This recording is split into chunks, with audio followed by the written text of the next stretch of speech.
everyone. Before we start, I wanted to say I hope the volume issue is improved in this video. I'm trying my best, but I'm limited on when and where I can record, and that can affect the volume. Also the speed of the video production. I hope you understand, but I'm figuring it out. While I was working on my most recent video about the Dad Challenge podcast, one thing in particular bothered me. There are a lot of things that bother me when it comes to the DCP and his content, but right now I'm going to talk about his commentary on the Disney versus DeSantis situation. Perfect timing for the end of Pride Month because it has to do with the recent Bill 1557 that was passed in Florida regarding ed that taught to kids and primary grades, and it will come into effect on July 1st. I meant to make this video just a quick rant, but I started doing more research about the topic and got caught up, so now it's just a full-length video. I have to give a disclaimer that even though this video has to do with American politics, it's not what my channel is about or the type of content I make. I'm Canadian, and although Floridian law doesn't affect me directly, but Americans and Canadians are often very similar in mindsets, and there are plenty of Canadians who believe that Canada should operate under an outdated, conservative, bigoted system. Many feed into ideas that can be dangerous and harmful to an accepting, progressive society. I noticed a few things, and I think it's important to point out what Josh is doing on his alt channel and the types of messages he's putting out there. In this video, I'm mostly focusing on criticizing his delivery and presentation of this topic and bill. One of the clips I included in my last video was a segment from the Josh Barber Show channel, what a mouthful, where he talks about the Disney versus DeSantis case, Disney's secret agenda, talks about the LGBTQ community in an ignorant way, and uses the outrage around the situation to try and get in on another niche yet again. Just like most times he tries this though, it doesn't seem to be going too well so far.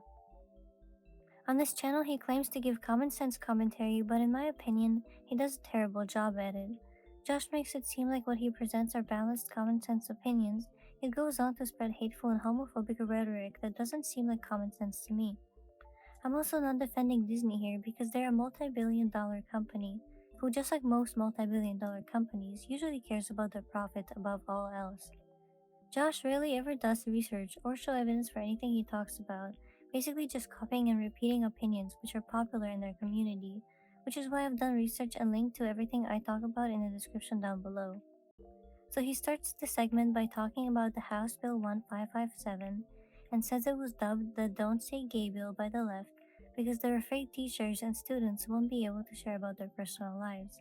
He says he read the bill, which was a light read of 7 pages, and that he linked it below so we can read it, and he recommends doing so too.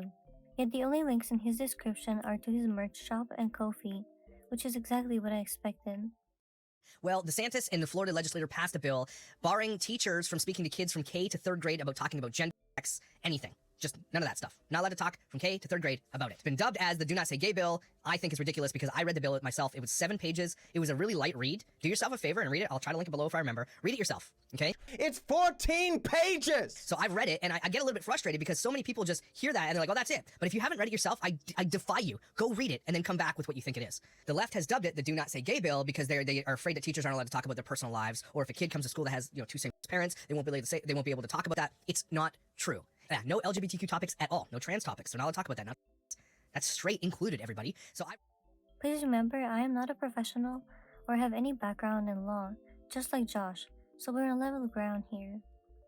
Bill 1557 states that its main purpose is relating to parental rights and education, and that certain permissions need to be received from parents, requiring district school boards to adopt procedures that comport or are in agreement with certain provisions of law for notifying a student's parent of specified information, notify parents of healthcare services, and provide parents the opportunity to consent or decline such services. It includes plans to reinforce the fundamental right of parents to make decisions regarding the upbringing and control of their children in a specified manner, provide construction, prohibit a school district from adopting procedures or student support forms that prohibit school district personnel from notifying a parent about specified information, that encourages or has the effect of encouraging a student to withhold from a parent such information. The document also describes the powers and duties of district school board and more. It also goes on to describe the sex education specifically regarding gender identity and sexual orientation will not be taught in primary grades, kindergarten to 3rd grade, or in a specified manner, but it doesn't specify much more than that in the document. My biggest takeaway is that I don't know enough about the Floridian education system, how it works now, and what changes exactly this bill will make to it. I don't feel comfortable commenting on it much, and I wonder why DCP does, since the main focus of his online presence is to save the children. He has no background in politics, and it's hard to tell what his research was like and what his sources are. Regardless of everyone's opinion on the bill, Josh is using outrage and the controversy of the bill and jumping on the political commentary train for his own gain, which seems like a weird change since his whole premise on YouTube is to bring awareness to child exploitation online. We can all make commentary on whatever we want, of course, but it's weird to see this commentary coming from him, especially when he presents his biased opinions as common sense commentary. Josh lets us listen to a snippet of a leaked internal video conversation with a Disney animation director who was talking about how the company embraced her not at all secret gay agenda, and I don't know about you, but to me it sounds like she's saying this in a sarcastic tone. Targeting. And then this video got released. Don't have enough leads and narratives in which gay characters just get to be characters. On my little pop. So this is a meeting that got leaked where they're talking about how there's not enough gay representation in Disney characters, right? But if you look at the population of the LGBTQ community, it's like less than 1% of the entire world, right? And so what you're going to hear in a second is that they don't want an equal representation. Of Proud Family, Disney TVA, the showrunners were super welcoming. Meredith Roberts and our leadership over there has been so welcoming to my not at all secret gay agenda, and so that's it. That little thing that she just said in passing was a huge deal for Disney. Okay, my not at all secret gay agenda. Just want to show you a couple of clips of that, but basically, gay agenda sounds like a term that has negative connotations, and after doing some research, I found out that the term gay agenda is used in far-right political ideology, basically to describe the normalizing of alternate sexualities and gender identities. The gay agenda is a term that originated in the alt-right circles to promote a moral panic among primarily heterosexual Christians who believe that greater LGBTQ2+ representation in media will lead to children being indoctrinated and converted into the community. Part of the panic created by this term feeds into other extremist theories that have fueled multiple recent violent events in the US. I'm sure you know what I'm talking about. Whether knowingly or not, Josh is endorsing an ideology that believes that existing as a gay person or having any representation that will normalize a community that is marginalized is an agenda. I believe people should have the freedom to be who they are and not be shamed or shunned for something that is extremely natural or normal, or should be seen as such. Claiming to give balanced common sense opinions and then just agreeing with one side and one form of ideology is hypocritical, because that means the commentary is not common sense but biased. Whatever, he can give whatever opinion he has, but I think it's stupid. He goes on to say that the LGBTQ2+ community is only 1% of the population, so why should they be catered to? Right? But if you look at the population of the LGBTQ community, it's like less than 1% of the entire world, right? And so, where is he getting these statistics from? Who's surveying people to get these statistics in the first place? He gives no sources. Even if he were to give sources, how would you know if they're accurate? Earlier on, he gives statistics from the Daily Wire about the bill.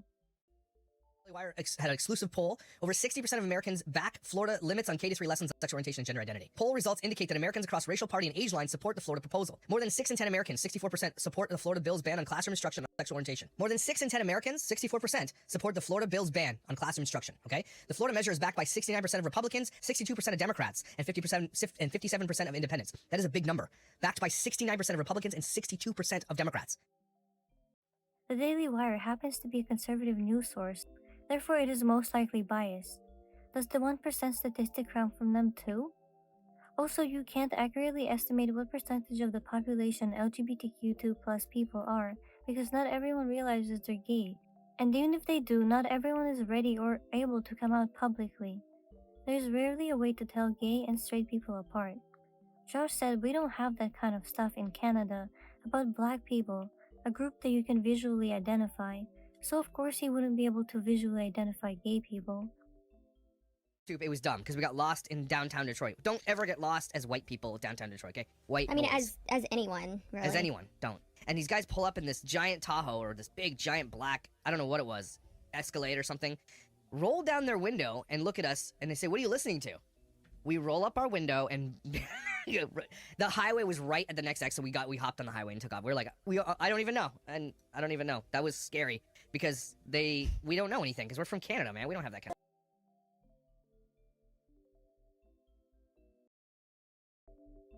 Some people are in heteronormative relationships and are even less visible than same-sex couples or people who choose to display their identity, meaning wearing clothes or accessories including symbols relating to the LGBTQ2+ community. He says the community makes up only 1% of the population but doesn't specify if that's national, global, or local, which makes the statistic even more pointless and inaccurate. It seems that Josh feels confident to make all these statements and share these statistics and so-called facts without actually giving any proof or linking his sources because he's built a cult following, who follow and support him blindly, willing to believe anything he says without stepping back and thinking about it critically. I mean, who would watch the Joshua Barber show if it wasn't for the DCP channel?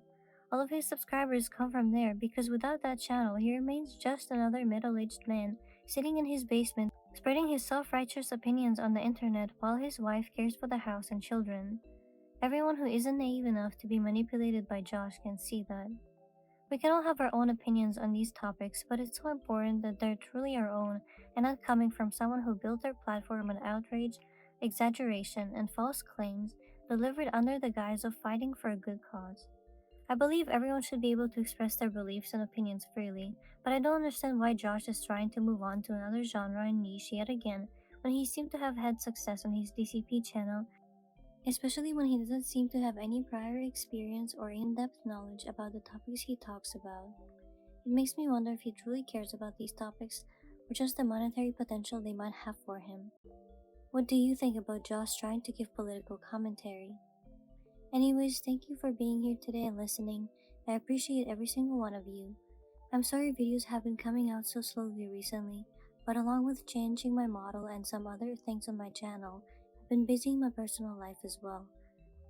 But I have many more videos planned and I'll see you in the next one. Thanks for watching. If you liked this video, subscribe for more and follow me on social media.